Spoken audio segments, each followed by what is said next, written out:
अस्पताल यानी वह जगह जहां मरीज अपना इलाज कराते हैं, लेकिन ये अस्पताल कुछ अलग है। यहाँ पर इलाज के साथ मिलता है पोषण का सबक।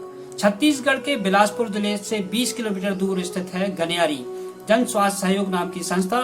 यहाँ पर लोगों को बहुत सस्ती दरों में इलाज तो उपलब्ध कराती ही है, इसके साथ ही वह पोषण का पाठ भी पढ़ाती है। आइए देखते हैं।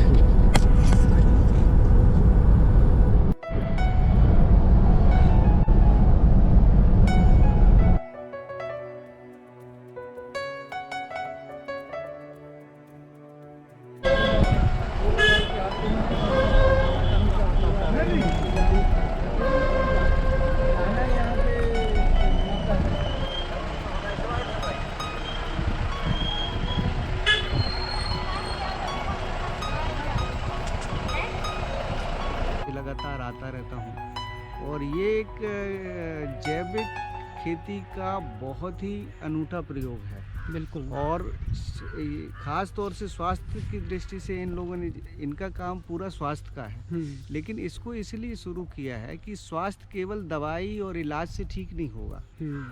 जब तक स्वास्थ्य का संबंध सीधा पोषण से है और पोषण अच्छा मिलेगा तो स्वास्थ्य का एक उपचार के पहले उसका उपाय कैसे जरूरी कि व्यक्ति बीमारी ना पड़े पड़े और बीमार पड़े तो उसके अपने सिस्टम्स क्या हैं उनको। हाँ। जैसे ये बता रहे हैं कि पोषण का कितना बढ़िया सिस्टम है, तो इस तरह की चीज़ें मेरे ख्याल से बहुत कम ऐसे प्रयोग दिखते हैं जहाँ की आप इलाज कराने जाओ और उसका आपको जड़ से हल भी मिले।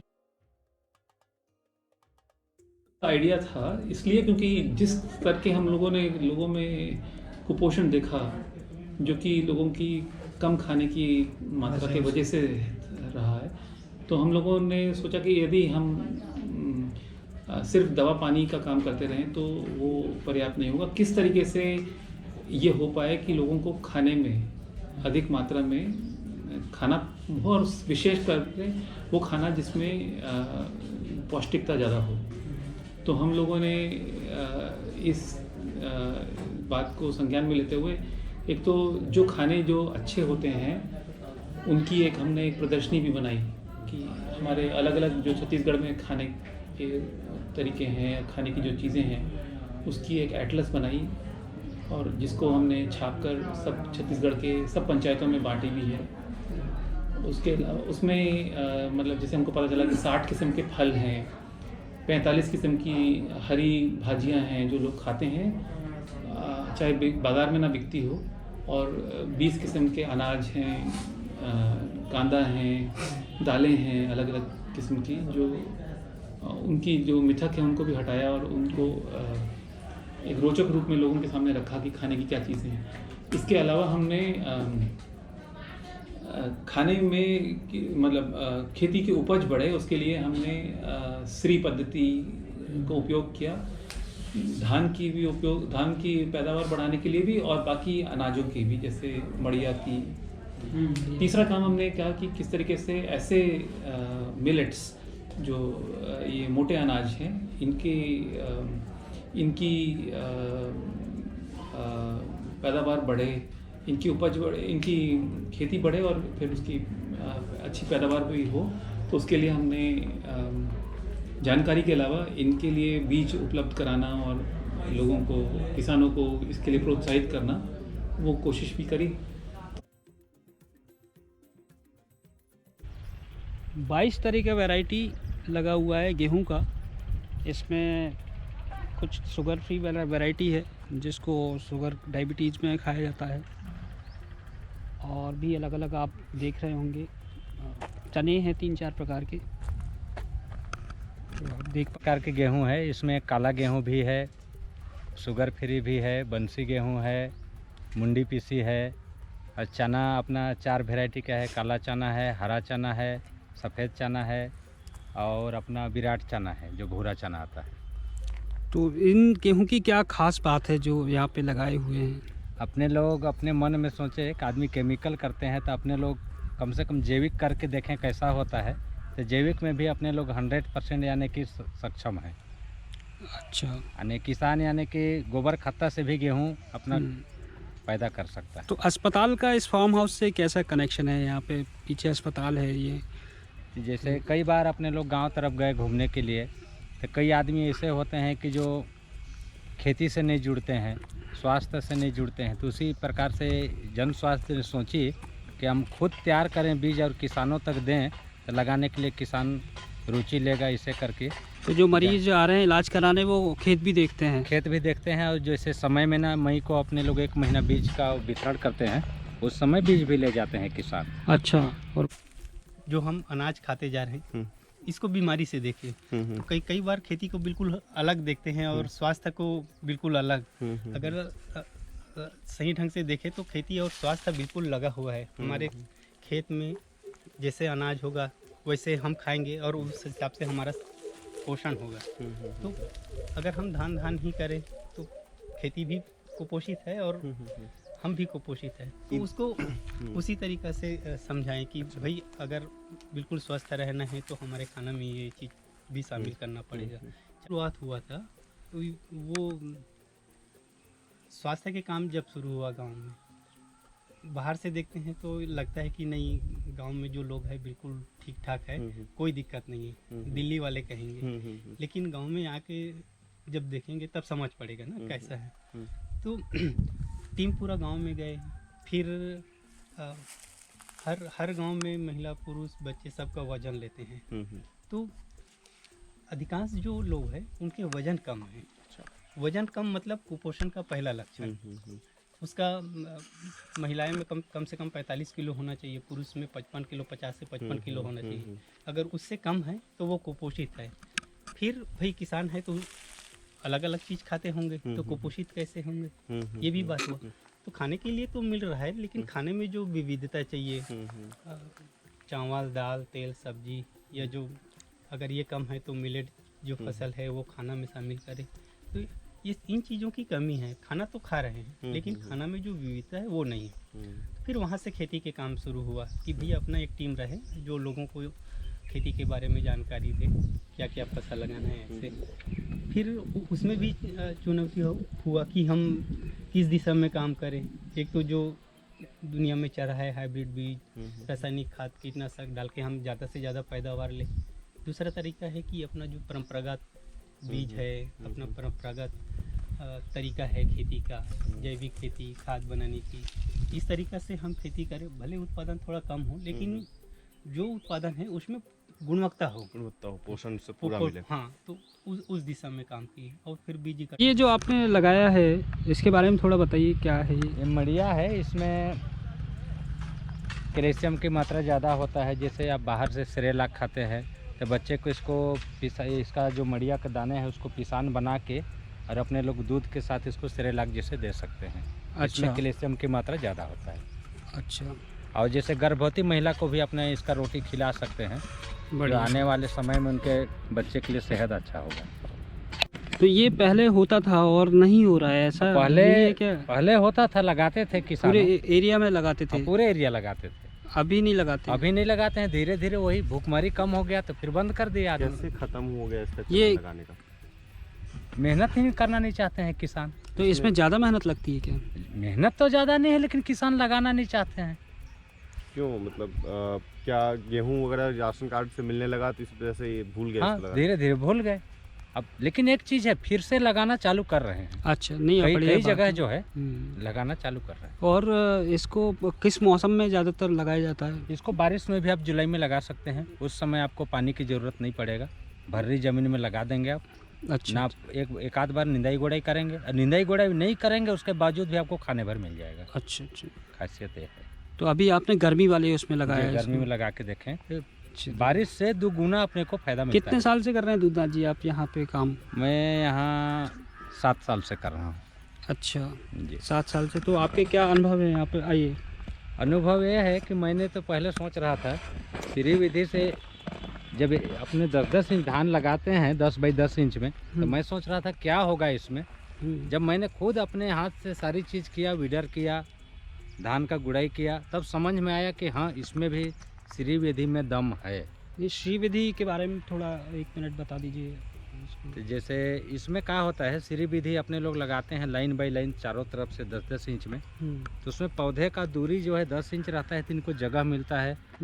और खाना भी इसको अच्छा मिलता है। खाना मिलने के साथ जैसे मान लीजिए परिवार 4 ही परिवार हैं और कोई 10 परिवार है तो उनको खाना में दिक्कत होगा ना, खर्चा भी ज़्यादा लगेगा। तो इसमें जैसे दूरी के हिसाब से खर्चा भी कम लगता है और उपज भी अच्छा होता है। गैर रासायनिक है ये, सबसे बड़ी बात है। ये पूरी तरह गैर रासायनिक है, पारंपरिक है और इसमें कुछ नए प्रयोग भी ये लोग कर रहे हैं, नई टेक्निक का भी इस्तेमाल कर रहे हैं। जैसे आपने अभी श्री विधि का किया, जो बहुत ही एक छोटे से देश से, मेडागास्कर देश से शुरू हुआ और आजकल बहुत पूरी दुनिया में इसका एक प्रकार से श्री विधि एक सफल मॉडल तकनीक के माध्यम से ये हो रहा है। उसमें सबसे बड़ी बात ये है कि ये एक तो कम बीज भी लगता है और कम जो है खर्च भी है, कम पानी भी लगता है। उसमें सबसे बड़ी सबसे महत्वपूर्ण बात लगती है कि पानी भी आप देखिए यहाँ पे पानी का भी बहुत व्यवस्थित तरीके से, मतलब बहुत ज़्यादा वैसा ना इसमें ऐसा होगा कि आपका वेस्टेज कहीं दिख रहा हो पानी का।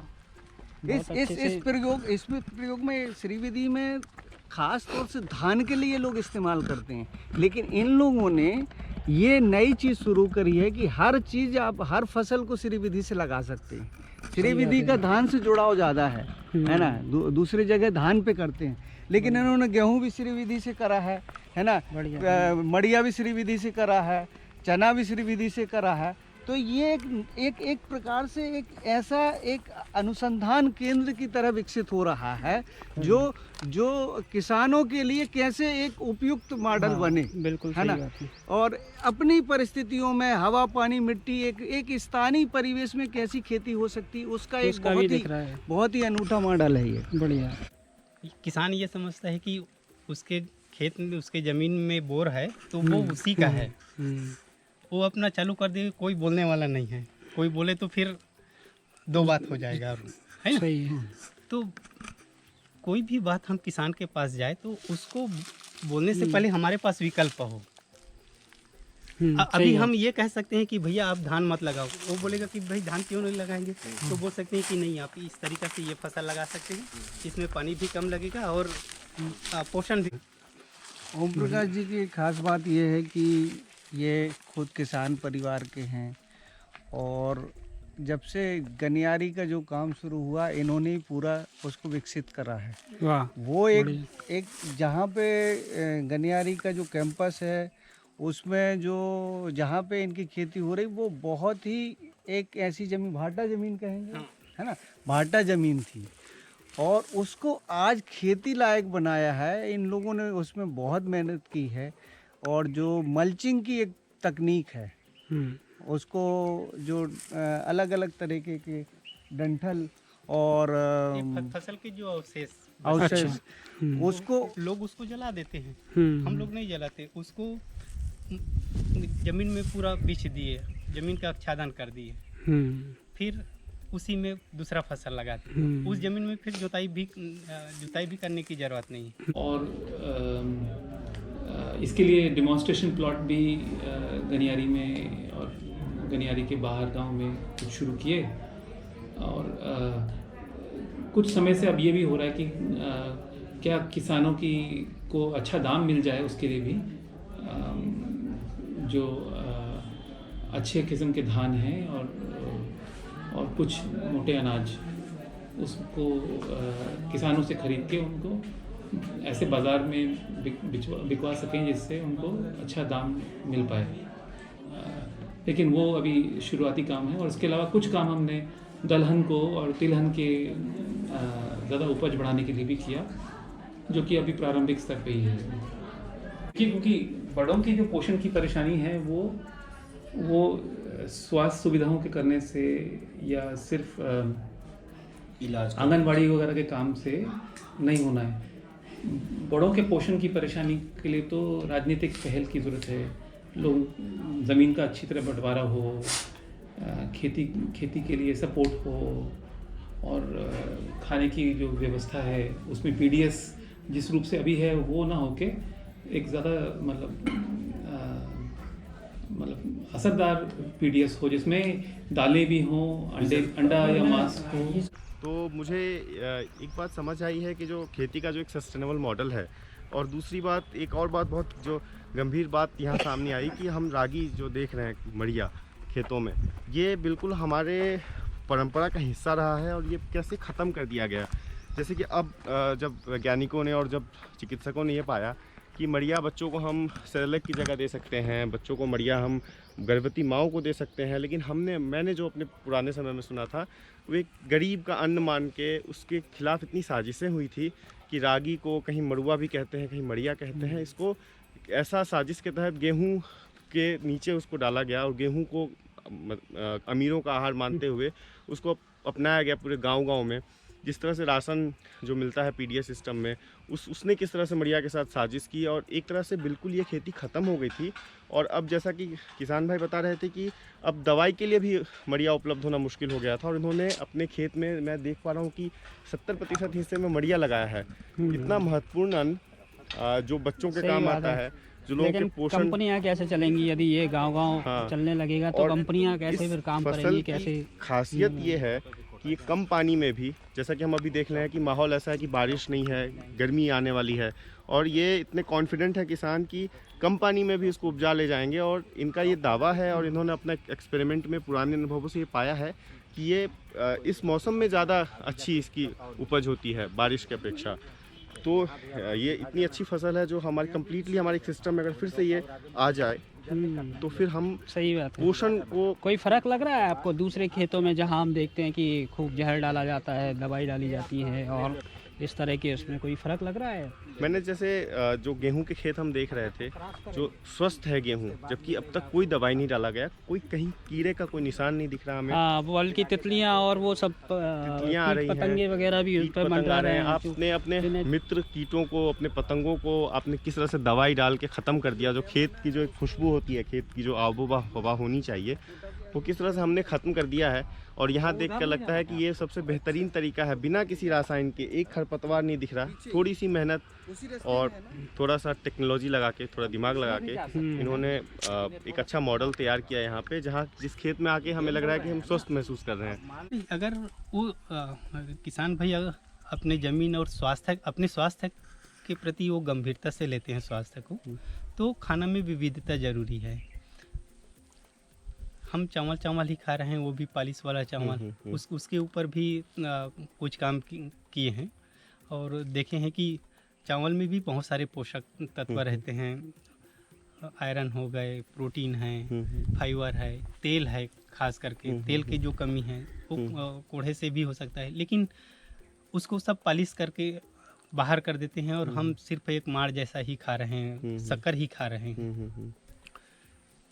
रागी है, इसमें उसका सफाई करना उतना दिक्कत नहीं है। बाली काट के हम उसका मिंजाई किए और सीधा हम मिल में ले गए तो उसमें जो पोषण है वो पूरा पोषण हमको मिल जाएगा। रहे सवाल पानी की बात है तो धान की अपेक्षा इसमें बिल्कुल आप देख सकते हैं कि खेत भी देख सकते हैं। जैसे सब्जी भाजी में पानी डालते हैं समय समय में, वैसे पानी डालते रहें और बिल्कुल आराम से फसल ले सकते हैं।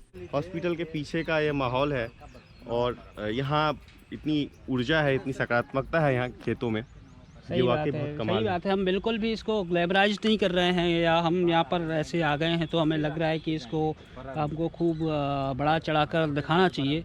ये आप जब खुद यहाँ पर आएंगे तो आपको पता चलेगा कि नहीं, हम जो कह रहे हैं वास्तव में वही कह रहे हैं जो हमें दिख रहा है। तो इसमें कोई भी ग्लैमराइज करने जैसी बात नहीं है। अस्पताल है, अस्पताल के पीछे खेत हैं, किसान भाई हैं, वही सब चीज़ें हैं जो हमारी परंपरा में रही हैं। कोई बहुत अलग से, कोई जादुई तरीके से कोई विज्ञान नहीं आया है, ना कोई मशीन आई है, ना कोई ऐसा बीज आया है, ना कोई बहुत बड़ी टेक्निक आई है, ना कोई वो बड़ी कंपनी आई है। वही किसान भाई हैं, लेकिन हो रहा है और इसी से कुछ सस्टेन हो सकता है। और यही मॉडल जो है हम 20-25 साल पहले अपने खेतों में देखते आए हैं, ये परंपरा में रहा है। तो इसमें कोई वैसा फिर से वापस ये लागू हो रहा है। अच्छा लगा यहाँ पर आके। और अभी हम आज तो इस खेत में हैं, अभी हम और भी कुछ आपको दिखाते रहेंगे। शुक्रिया।